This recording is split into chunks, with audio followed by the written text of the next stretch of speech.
सबसे पहले तमाम हिंदुस्तानियों को और पूरी दुनिया में जहाँ भी हिंदुस्तानी रहते हैं उन सब को हिंदुस्तान के यौम आज़ादी की मुबारकबाद पेश करता हूँ। उसके बाद मिल्लत टाइम की टीम, Markazul Maarif education and research centre के मुंबई के टीम को भी मुबारकबाद पेश करता हूँ कि आपने आज इस अहम मौजू पर इस प्रोग्राम का इनकाद किया है। उसके साथ साथ जो आपने सवाल पूछा है, सवाल का मुख्तसर जवाब ये है कि माँ को नानिहाल का रास्ता दिखाया जा रहा है। तो माँ को नानिहाल के रास्ता दिखाने की ज़रूरत नहीं होती है। ये कोई बेवकूफ़ी होता है जो माँ को बताता है कि नानिहाल कहाँ है। हिंदुस्तान की तारीख़, आज़ाद हिंदुस्तान की और आज़ादी के जंग आज़ादी की जो तारीख़ है वो 190 साल की है। 1757 में पलासी से लेकर के 1947 15 अगस्त, ये एग्जैक्टली दरमियान में 1857 और उसके बाद 17 के सारे हैदर अली से लेकर के टीपू सुल्तान से लेकर के तमाम चीज़ों को लेकर के मुकम्मल 190 साल मुसलमानों ने हिंदुस्तान की आज़ादी के लिए लड़ाई लड़ी है।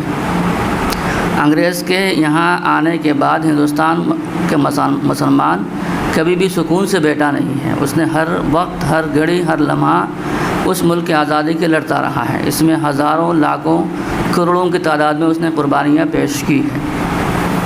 इसलिए जो बात मौलाना मुद्दसिर साहब ने अपने शुरुआती कलिमात में कहा है कि तारीख़ की तरफ नज़र होनी चाहिए।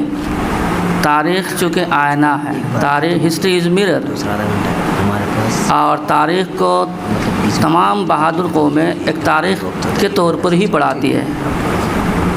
तारीख़ में अगर कोई बात आपको अच्छी नहीं लगती है फिर भी उसको पढ़ाना चाहिए, पढ़ाई जाती है, इसी के नाम ही तारीख़ है। अगर इसको नहीं पढ़ा रहे हो, इसको आपने अगर अपने मन मुआफ़िक और आपके अपने चॉइस के हिसाब से उसको आपने तब्दीली कर दिया, फिर वो हिस्ट्री नहीं रहती है, वो हिपोक्रेसी हो जाती है।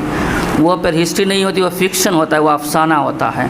तो अफसाने का नाम तारीख़ नहीं है। जो कौमें तारीख़ को अफसाना में तब्दील कर देती है वो हमेशा तारीख़ में बुज़दिल कौमें रही है। बहादुर कौमें अपनी तारीख़ को बदलती नहीं है। कभी अगर उसने शिकस्त खाई है तो बताती है कि हमने इस मैदान में इन वजूहात की वजह से शिकस्त खाए थे। ये बहादुर कौमों की अलामतें हैं। कोई भी बहादुर कौमें तारीख़ को बदलने की कोशिश नहीं करती है। जो कौम या जो लोग भी आज हिंदुस्तान में तारीख़ को अपने बच्चों के पसंद के मुआफ़िक बनाना चाहते हैं, वो अपने साथ, अपने बच्चों के साथ, इस मुल्क के साथ गद्दारी कर रहे हैं। तारीख़ जैसे अहम सब्जेक्ट के साथ नाइंसाफ़ी कर रहे हैं। उनको ऐसा नहीं करना चाहिए। और आज के हिंदुस्तान के नौजवानों को इस बात को इंश्योर करना चाहिए कि आपको इस तारीख़ के हर सफ़ा, हर चैप्टर के बारे में वाक़फ़ियत होनी चाहिए। मौजूद है, ऐसा नहीं है कि ये चीज़ें लिखी नहीं गई है, ये तमाम चीज़ें लिखी गई है।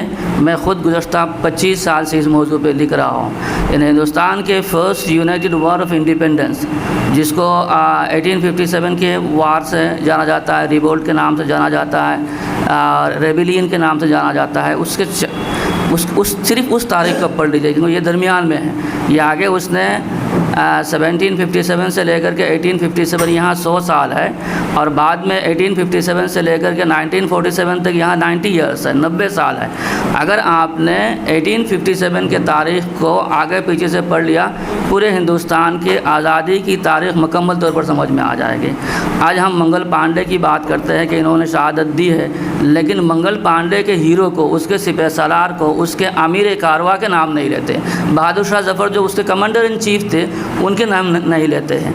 आज हम खुदीराम के नाम लेते हैं लेकिन अशफाकुल्लाह के नाम नहीं लेते हैं। जिस कौज़ के लिए, जिस काम के लिए खुदीराम ने अपने आप को फांसी में चढ़ाया, उसी कौज़ के लिए अशफाकुल्लाह को भी फांसी दी गई है।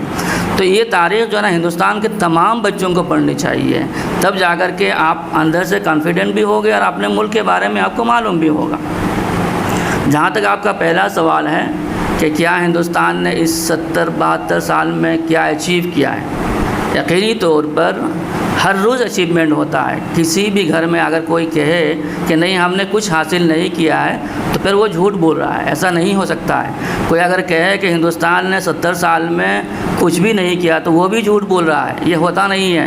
ये नेचुरल फिनोमिनन है कि अगर कोई भी चीज़ पैदा होती है तो नेक्स्ट डे में उसमें कुछ ना कुछ डेवलपमेंट आता है। वो डेवलपमेंट आइदर पॉजिटिव और negative, that would be decided by the expert of the time कि वो नेगेटिव डेवलपमेंट है या पॉजिटिव डेवलपमेंट है। लेकिन डेवलपमेंट हुए बगैर वो नेचुरल फिनोमेनन है, वो होता ही नहीं है। तो 70 साल अगर आज़ादी के बाद ये मुल्क रहा है जिसके पास एक भी एयरक्राफ्ट नहीं हुआ करता था, आज हम जो है ना दुनिया के तीसरे ये है एयरफोर्स है, दुनिया के तीसरे ताकतवर एयरफोर्स है। जिसके पास न्यूक्लियर नहीं हुआ करता था वो आज एक न्यूक्लियर पावर है जो सुपर पावर बनने जा रहा है। इकोनॉमिकली आम में भी एक ताकत के हिसाब से, इकोनॉमिक ताकत के हिसाब से और एक जंगी ताकत के हिसाब से हम दुनिया के एक ताकतवर मुल्क बनने जा रहे हैं। अगर इस वक्त कोई शख्स अपने बच्चों को ये तालीम देता है कि हमने कुछ भी हासिल नहीं किया है तो वो झूठ बोल रहा है, वो मुकम्मल तौर पर झूठ बोल रहा है। इसके बातों के ऊपर बिलीव नहीं करनी चाहिए। इस तरह के चीज़ों से लोगों में वाकफियत के साथ साथ लोगों में एहसास कमतरी का शिकार, लोग भी एहसास कमतरी के शिकार होते हैं। इसलिए नेता से लेकर के टीचर तक बच्चों को पढ़ाते वक्त हकीकत पसंदाना नज़रिया और हकीकत के ऊपर बात करनी चाहिए। चाहे वो नेता हो, अपने वोट लेने के लिए अपने कौम को वो गलत बात या गलत बयानी से काम नहीं ले सकता है।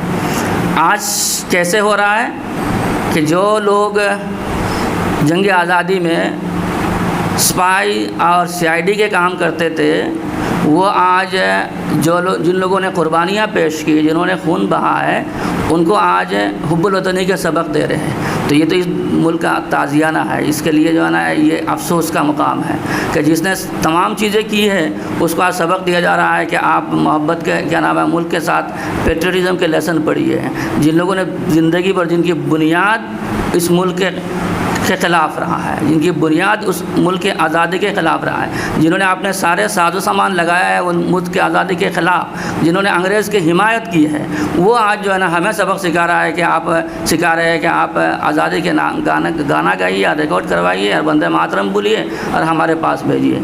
तो ये अगर कह रहे हैं तो उनके पास आज ताकत है, इसकी वजह से कह रहे हैं। लेकिन ताकत हमेशा हर कौम के साथ रहती नहीं है। तारीख़ ये भी आएगा एक दिन कि ये जो लोग आज बोल रहे हैं वो भी इंशाअल्लाह शर्मिंदा होंगे और इस कौम के नौजवानों को उनको शर्मिंदा करके दिखाना पड़ेगा। मिल्लत टाइम्स की मज़ीद वीडियोज़ देखने के लिए यहाँ क्लिक करके सब्सक्राइब करें और बेल आइकन को ज़रूर दबाएँ ताकि आपको हमारी हर वीडियो का नोटिफिकेशन मिल सके।